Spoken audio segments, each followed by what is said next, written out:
I was living in Laurel, Maryland, basically where I grew up, and uh, Marty. Are you familiar with Marty Friedman, the name? Yes. Guitar player. Okay. Yes. So Megadeth. yeah, it was about that time. Marty was in a band. Not. We'll talk about the martial arts thing in a minute, but I had a house, Okay. and Marty was in a band called Hawaii, Uh-huh.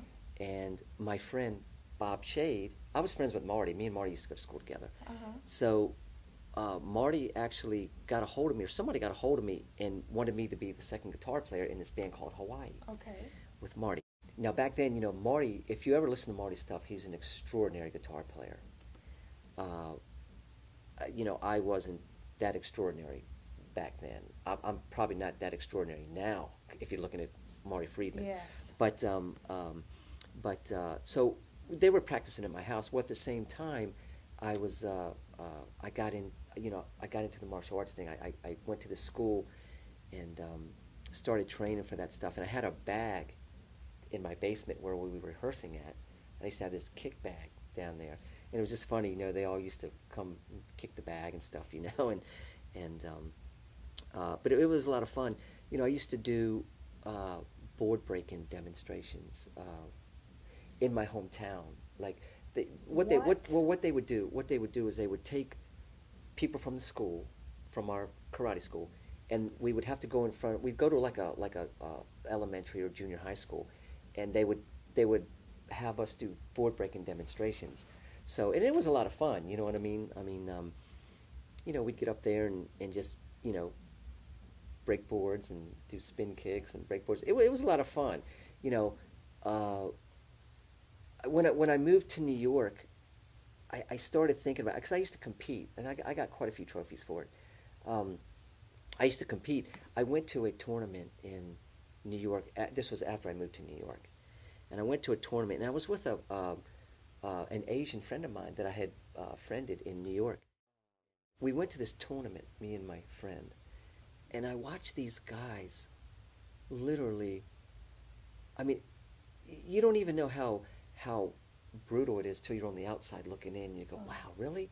Like you can, somebody's going to get hurt. You know what I mean? Somebody in that ring, probably somebody's going to get hurt. So I started thinking about it, and I got out of it for quite a while. I didn't even want to do it anymore. You know what I mean? Not even realizing,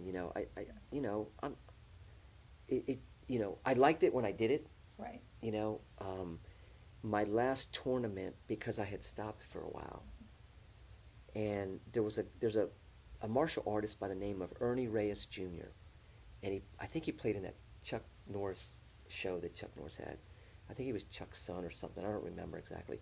He was the judge of my tournament, and I won like the first 2 rounds, and then as the people got better that were fighting me, I knew that I wasn't the person anymore that I thought I was. Uh-huh. You know what I mean? And I decided at that point, I'm just going to get out of this while I alive. You know what I mean? So, but it was fun, man. I mean, I did what I did. You go through life and you want to do things. You know what I mean? I did that. I accomplished it, and then I just moved on.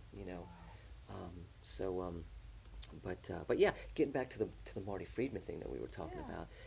Marty's a dear friend of mine. I've known Marty for a long, long time. He's living in Japan. I read that somewhere. Yeah, he's doing well. Yeah. God bless him. He's doing what he wants to do. So you were talking about, you go through these things and sometimes you want to do things. So you lived in New York. Mm-hmm. We've established that. And you've lived in California. Mm-hmm. Have you ever done any acting? You must know something. Oh boy, you would bring that up, wouldn't you? Okay. Yeah, you know what, man? I dabbled in it. I was never. Did you really? I'm not an actor. I dabbled in it for a little bit. I could totally see you on General Hospital.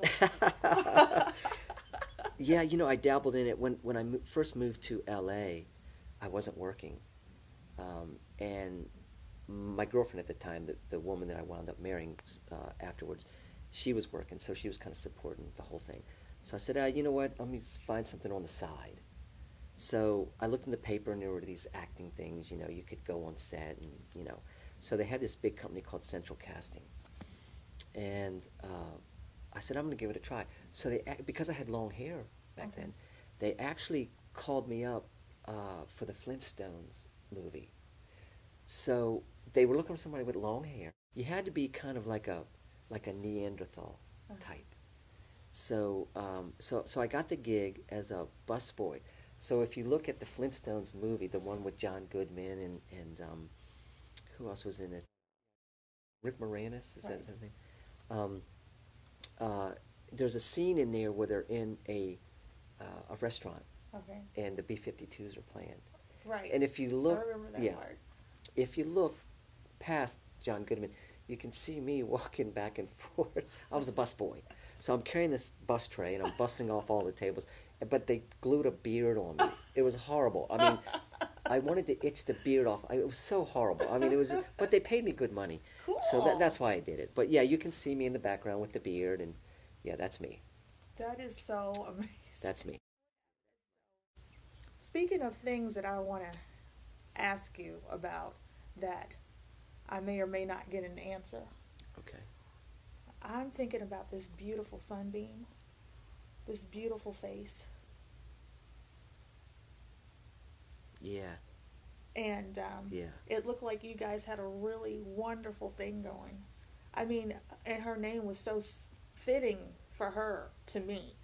She was such a beautiful girl. When she smiles, her whole face lit up. There was a picture that I would love to see of you guys, walking down the boardwalk.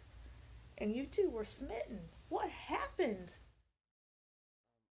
First of all, I met her I did a concert down it was close to Daytona Beach. I can't remember exactly where it was. It was like a 3-day concert, and I invited her on Facebook to the show. So that's how we actually met, and we hung out that night, and we just got really close. You know what I mean? And yeah, I mean, uh, I wound up moving down to Florida. I gave up everything in Nashville, moved down to Florida, and I know you talked to her on Facebook a little bit, so I know you guys are kind of Facebook friends. But I adore her. yeah, yeah, and it was a good for 6 months. It was a good relationship. It just it got to a point where I didn't I just didn't think it was going to go anywhere because she's much younger than I was, and she had ideas. I had ideas of what I wanted to do, and I laid in bed at night, and I just didn't know how much longer that it was gonna work out, and it was a mutual split up. It wasn't just my idea to split up. It was mutual. I think that she had figured out that it wasn't going to go much further I than see. than than where it was, and we talked about marriage. We talked Right. about having kids, um, and I thought we were. You know what I mean? There was a time where I was like, wow, this is the girl I'm going to spend the rest of my life with.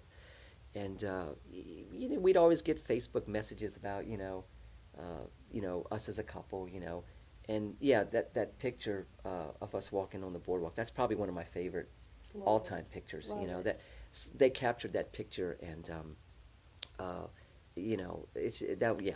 A lot of us were rooting for you guys. It just seemed like the perfect match. Yeah, You yeah. know? We thought it was.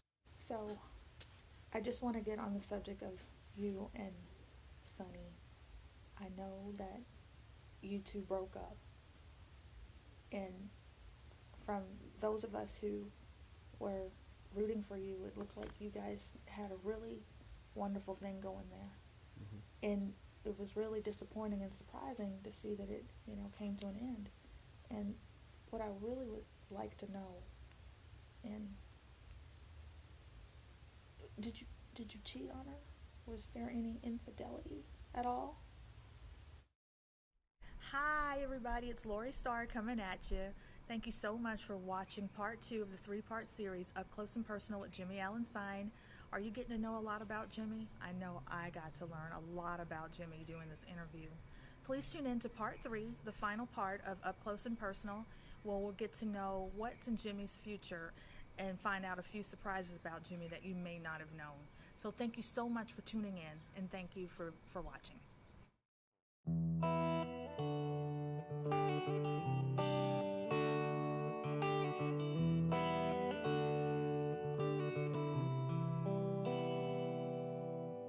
I never meant to hurt you when I walked away.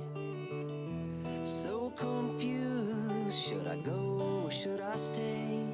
You know your mind can get clouded, even on a sunny day.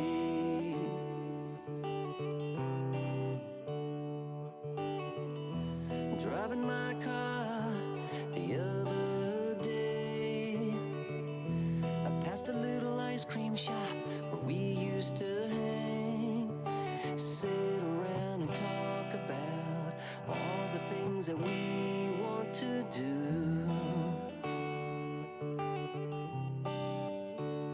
I can taste your tears rolling down my face. I'm living in fear, someone taking my place. You know my mind can get clouded, even on a sunny day.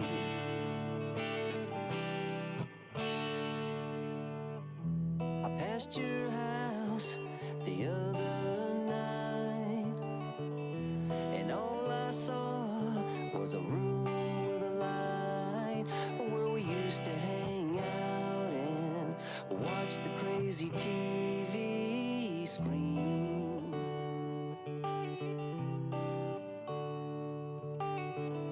And talking to the neighbors, they said you're doing fine. They saw you at the special place where we